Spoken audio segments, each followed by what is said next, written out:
Am I the a-hole for contacting my ex's fiancé without his consent?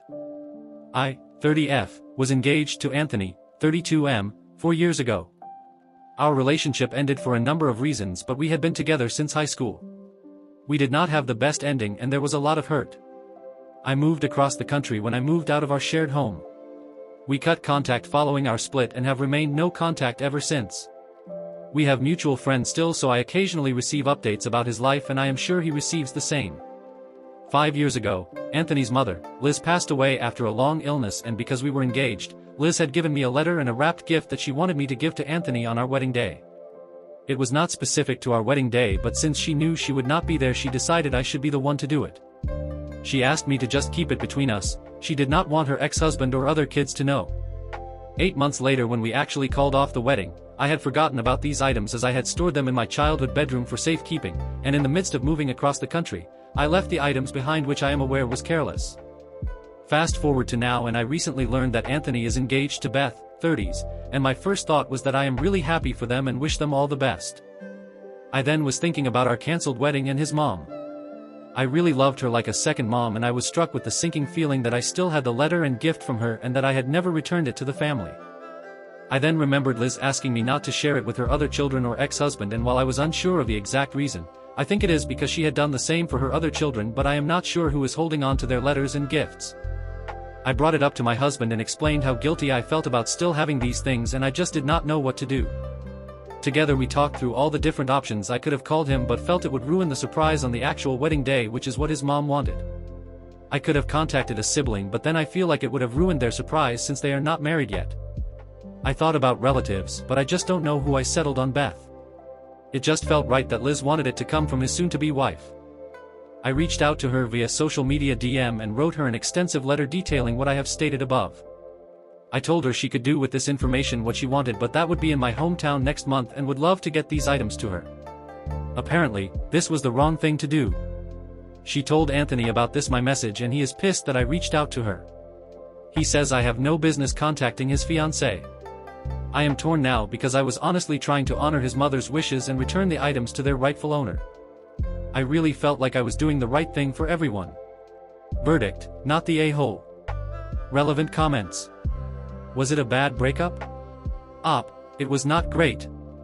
I had gotten a job in another city. We both agreed that I should take it, and then he decided at the last minute he didn't want us to go. I ultimately decided to go anyway, and he thought I would stay. He was very angry I did not stay. His version of events is usually that I left him right after his mother died. Replying to a downvoted commenter. Bringing up his dead mom and talking behind his back to his fiancé are pretty terrible things to do when you could have sent those items to him. I guess I figured I could give her the choice to share these things with him on their wedding day instead of robbing him of that moment. I still feel like it was her choice how to go about it, since it was intended to be given by the bride at the wedding. This was his mother's intention. Because if it were really important for you to deliver them because you want to honor his mom, you would have not forgotten about it until it was convenient to you. We called off our wedding and I moved 3 days later. I have only been home to my home state one time since that day, and it was for my brother's wedding, so I did not go to my parents' home where my old bedroom has boxes of things from my cancelled wedding, including my wedding dress. I met my husband a few weeks after I moved, and we got married during the pandemic, so I have not had a ton of time to think about my ex. It was his engagement that made me think about Liz, and then about the gift and the realization that it was tucked in one of those boxes that I left years ago. Why not just mail the package? I honestly would not have known where to mail it. I do not know where they live, and I did not want to ask any mutual friends because I honestly wanted to keep them out of it. I wanted it to be Beth's decision. Why not tell the ex-fiancée herself or give it to his family? I know I could have reached out to him or his siblings, but not without spoiling his mom's plans. She wanted him to have it on his wedding day from his wife. I was trying to honor her wishes. I thought about all the possible scenarios and chose the one I thought most reflected what his mom would have wanted, and also gave everyone a choice. If I told him, it ruins that moment between them. If I told a sibling, it steals their future moment. If I told his dad, I risked him not knowing about any of this and not following through. I thought about his mom's sister, but I'm not sure what the status of that relationship is. The only person I could think of that was in a position to not cause all that collateral damage is the person who is in my former position when the gift and letter were handed over. Clarifies the letter wasn't written for her but her ex-fiancé. No, she wrote her son a letter when he was a little boy that he was to open on his wedding day. She planned to give it to him herself but knew she was not going to make it, so she gave it to me to share with him with instructions to give it to him at our planned first look. I was not in the position to question a dying woman. I also thought I would be marrying her son, so it seemed like a simple talk. I never thought I would be in the position of having to pass it on to someone else to give him, but here I am. Op on the move, and when the ex told her he wouldn't go. Op, so we were planning the move together before she got sick, since we both originally wanted to get out of our hometown and move to my current city. We put those plans on hold when his mom got sick, and I waited until he was ready to restart our plans before pursuing a job in said city. It was 8 months between his mother's passing and the move.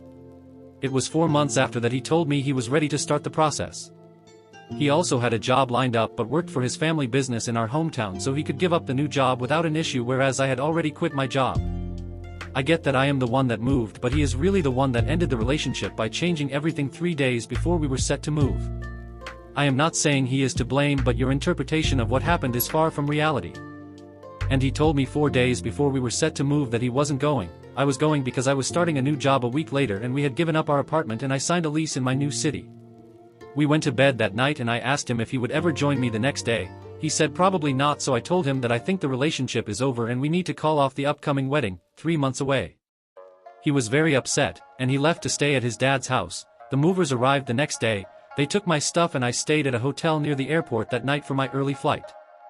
I boarded the plane and I have not been back except to attend my brother's wedding, which was not in my hometown, so I did not return to my parents' home. Update, in case anyone is interested in an update to this story. So I heard from Anthony again over the weekend, but this time it was a phone call, which I was very surprised about. We have not spoken a word to each other since the day we broke up. Well, he was at a get-together with friends on Saturday and he was still pretty angry about my reaching out to Beth. He was telling some of the partygoers about the interaction and that I should have never reached out to her. The following is what he told me about their reaction to the conversation. I guess the people he was talking to, not friends I have kept in touch with, thought that he was overreacting. They told him that it sounded like I was trying to fix a mistake that I made and did not mean any harm.